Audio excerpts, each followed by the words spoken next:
मैंने हुआ वो राजद कार्यकर्ताओं के लिए, हम लोगों के लिए, बिहार वासियों के लिए, बिहार के लाखों गरीबों के लिए, दलितों के लिए निराशाजनक रहा। हम लोग किसी विशेष विचारधारा के, मानसिकता वाले लोगों के दबाव में या फिर न्यायालय प्रभाव में आकर के और लालू जी के साथ मतलब एक जायदादी किया जा रहा है।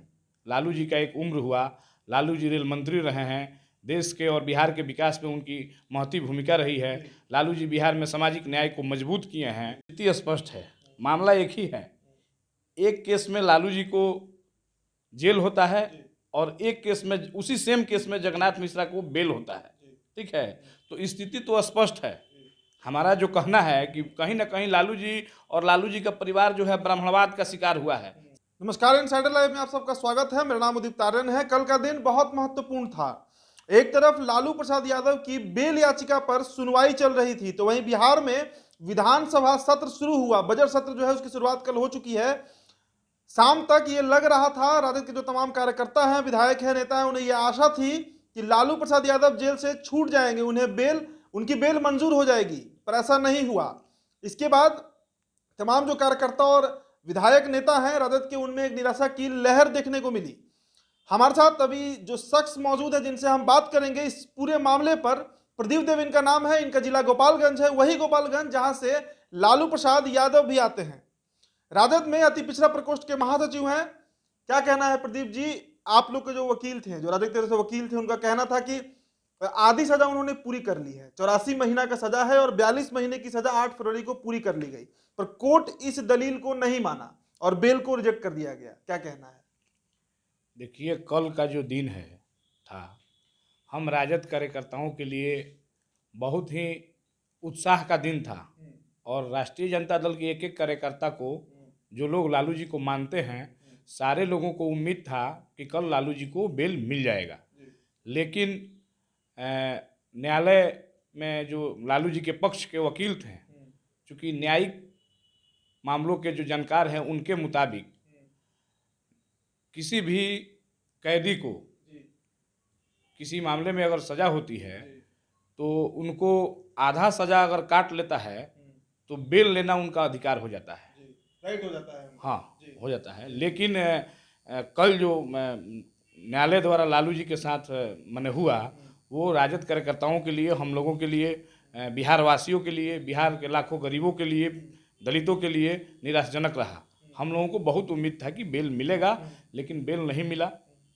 चलिए, न्यायपालिका की हम बात करें तो जो जज थे वहां पर, उनका कहना है कि अभी आधा सजा पूरा नहीं हुआ है। तमाम सोशल मीडिया को अगर हम देखें तो राजद के जो लोग हैं वो बार बार आरोप लगा रहे हैं न्यायपालिका के ऊपर। देश के बहुत ऐसे मामले हैं जिनमें आधा सज़ा पूरा होने के बाद हजारों लोगों को जमानत मिला है, लेकिन न्यायालय द्वारा, हालांकि न्यायालय पर टिप्पणी नहीं करना चाहिए, लेकिन न्यायालय के द्वारा किसी विशेष विचारधारा के, मानसिकता वाले लोगों के दबाव में या फिर न्यायालय प्रभाव में आकर के और लालू जी के साथ मतलब एक जायदादी किया जा रहा है।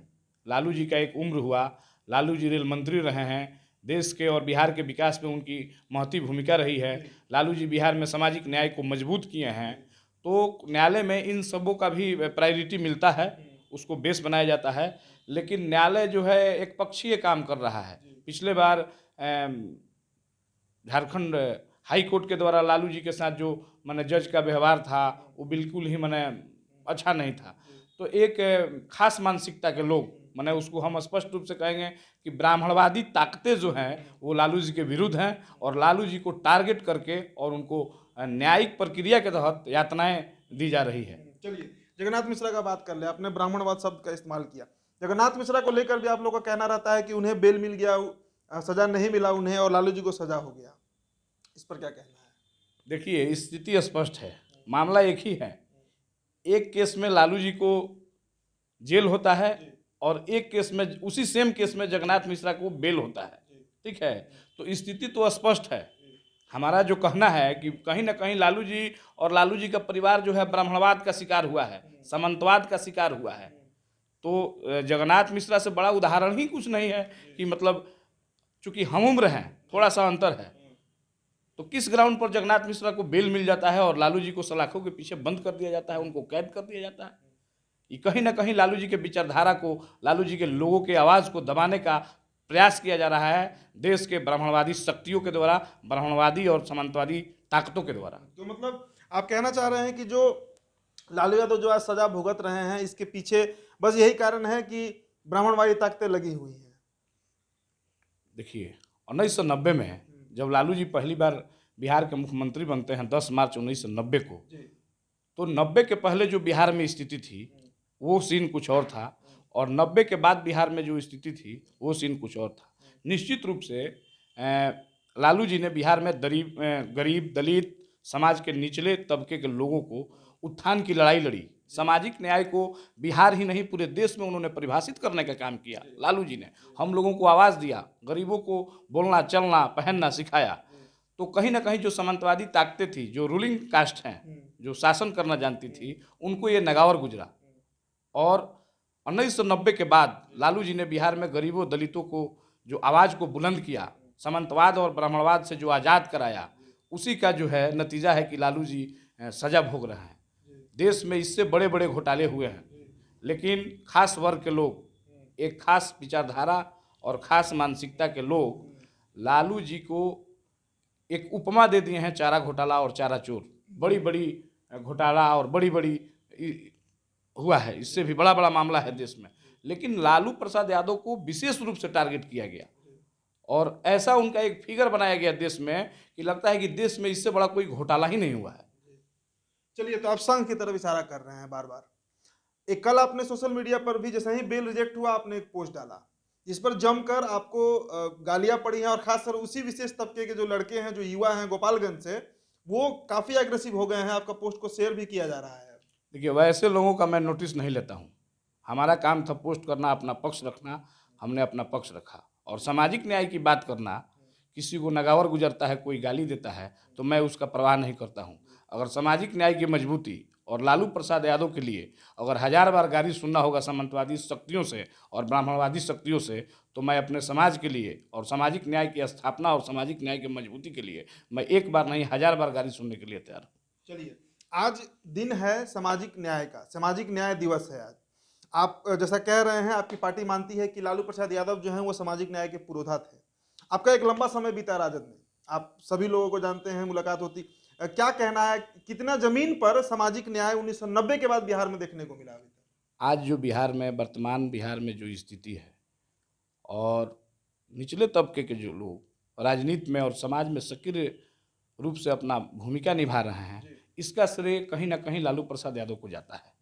और मैंने अभी एक आपके सवाल के जवाब में बोला है कि पूरे बिहार ही नहीं, हिंदुस्तान में अगर सामाजिक न्याय को किसी ने परिभाषित किया तो हमारे नेता लालू प्रसाद यादव हैं। और बिहार में 10 मार्च के बाद ही सामाजिक न्याय का स्थापना हुआ है और धरातल पर सामाजिक न्याय के लोग मजबूत हुए हैं। तो कहीं ना कहीं हम लोग माने लालू जी के ऋणी है, और आने वाले 50 वर्षों तक पिछड़ा वर्ग के लोग लालू जी और लालू जी के परिवार के ऋणी रहेंगे कि आप लोगों ने सामाजिक न्याय को मजबूत करके और हम लोगों को समाज के मुख्य धारा में लाने का काम किया। चलिए, तो अब आगे क्या होने जा रहा है? हाईकोर्ट से तो बिल रिजेक्ट हो गया, आगे क्या प्रक्रिया राजद अपनाने जा रही है? राष्ट्रीय जनता दल और लालू परिवार के जो अधिवक्ता हैं आगे सर्वोच्च न्यायालय जाने की तैयारी करेंगे, और हम लोगों को उम्मीद है कि माननीय सर्वोच्च न्यायालय से लालू जी को बेल मिलेगा और हम लोगों के मसीहा, गरीबों के मसीहा लालू यादव हम लोगों के बीच होंगे, कार्यकर्ताओं के बीच होंगे, और बिहार की जनता का आशीर्वाद उनके साथ है। बिहार में लाखों लोग उनके लिए दुआ कर रहे हैं, निश्चित रूप से उनको बेल मिलेगा, हम लोगों के बीच होंगे। चलिए, तो ये प्रदीप देव हैं जिनका साफ कहना है कि अब पार्टी जो है वो सुप्रीम कोर्ट की तरफ मूव करेगी। हालांकि बिहार में विधानसभा बजट सत्र शुरू हो चुका है। तेजस्वी यादव शायद व्यस्त रहेंगे। अभी 3 दिन पहले वो अपने पिता से मिलकर लौटे हैं। उनका कहना था कि बहुत स्वास्थ्य में गिरावट आ गई है। सुप्रीम कोर्ट में क्या होता है इसका फैसला, इसका हमें इंतजार रहेगा। आप बने रहें इनसाइडर लाइव के साथ, चैनल को सब्सक्राइब कर लीजिएगा। धन्यवाद।